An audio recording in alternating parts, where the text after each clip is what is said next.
welcome to the Motion Picture Notion. I'm your host, Gabriel Burton, and right now I want to talk about the Blair Witch Project, okay? The original from 1999.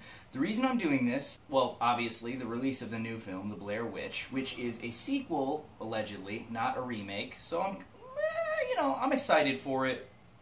But sparingly so. Nervous, but excited, I guess you could say. Chris Stuckman has already done his review of both The Blair Witch 1 and 2, and the Nostalgia Critic Doug Walker did at least The Blair Witch 2. I'm not sure if he did the first one. Regardless of this fact, I have decided to jump on the bandwagon, and I would like to do my own reviews. So anyways, Blair Witch Project, alright? I did not see it in theaters. I saw it when it came out to video. Around this time, there was all the hype, and they had actual documentaries out, like Curse of the Blair Witch and Sticks and Stones. They incorporated some historical, I don't know if you'd really call it fact, historical mythology with, surrounding this movie. And the actors did such a great job of doing this. It was sort of like Orson Welles doing War of the Worlds. It kind of had everybody questioning, wait a minute, is this real? Now, in this day and age, everybody is fucking sick of, handheld horror movies and stuff. And that's because it has become sort of just a cheap way for movie studios to just pump out horror movies. But really, when you think about it, I mean, that is the case with just about every possible genre of horror throughout the course of American history. Like the slasher film. You don't need a plot, you just need some dude in a mask, you need a bunch of tits and some blood and gore. It has to have virtually no plot, and you can just milk what's popular at the time. When the Blair Witch Project came out, alright, save maybe Cannibal Holocaust, which I'd like to save for another review, it really was the first widespread, generally released handheld movie ever made. It was a new type of filmmaking. It was done on an extremely minimal budget.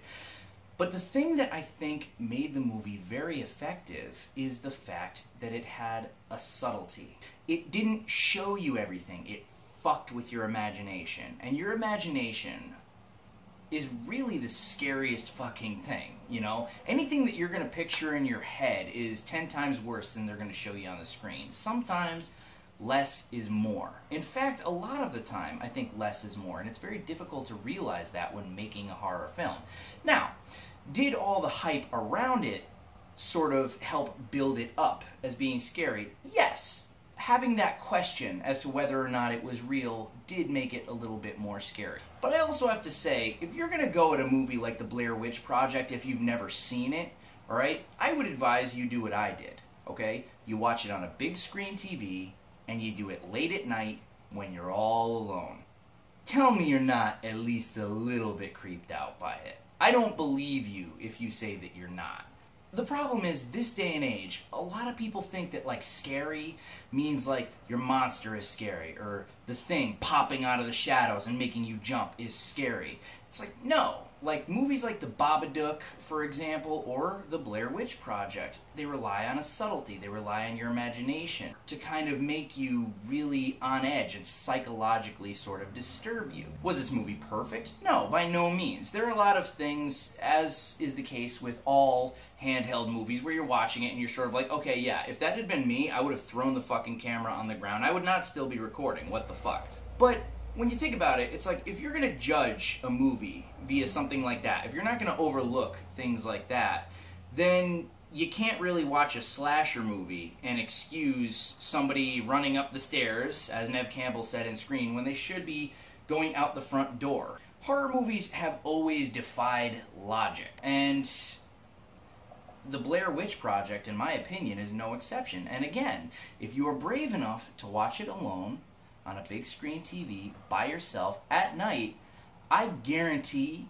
especially if you've ever been camping before, you'll be creeped out. Just as sort of an example to compare with The Blair Witch Project, The Exorcist. Going through high school, alright, everybody said that The Exorcist was the scariest movie ever made. And I was sort of I don't really think so. I could name off the top of my head like a bajillion movies that I thought were scarier than The Exorcist. But here's the thing. It's a matter of like the era that you grew up in. The Exorcist was the first movie of its kind. The ultimate innocence being corrupted by the ultimate disgusting, depraved evil. The most evil, malevolent, horrendous fucking thing that you can imagine inhabits the body of this innocent 12-year-old girl. Now, that's been done a bajillion times by now, alright? But when The Exorcist came out, that had never been done. And it was extremely shocking. It was extremely disturbing. You can claim that any exorcism movie that has come since could or might be scarier than that,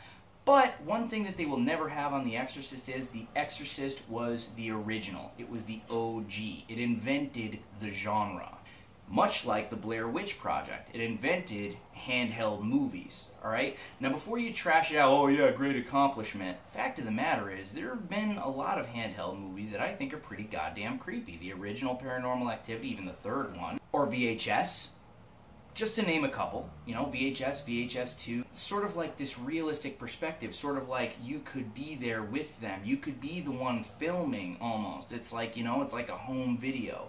And I call out the Blair Witch Project and VHS specifically because they really have that old school look. You know, they used what appeared to be like some sort of degraded film that made it look like it was from a long time ago, made it look really choppy and unprofessional, like it was real. So it is kind of a genuine way of filmmaking. It's just that Hollywood, as it does with any horror genre, has used it to make cheap, dumbass, run-of-the-mill fucking horror movies. The Blair Witch Project, in my opinion, the original, is revolutionary. And yes, okay, all the mythology around it did help make it creepy, but anybody who has not seen it, I challenge you to watch that movie at night on the big screen, nobody with you. I guarantee you're going to be creeped out. I think it's a revolutionary movie. I think that considering it was done by, you know, what were at the time amateur filmmakers, it was extremely impressive. And I think that they brought forth an entire new wave of horror movies. It just wouldn't catch on until, you know, about 10 years down the road. I'm thinking maybe tomorrow or the next day, most likely tomorrow, I'll be doing my review on Blair Witch 2, or Book of Shadows, Blair Witch 2. And I have a lot to say about that might surprise people. That's all she wrote.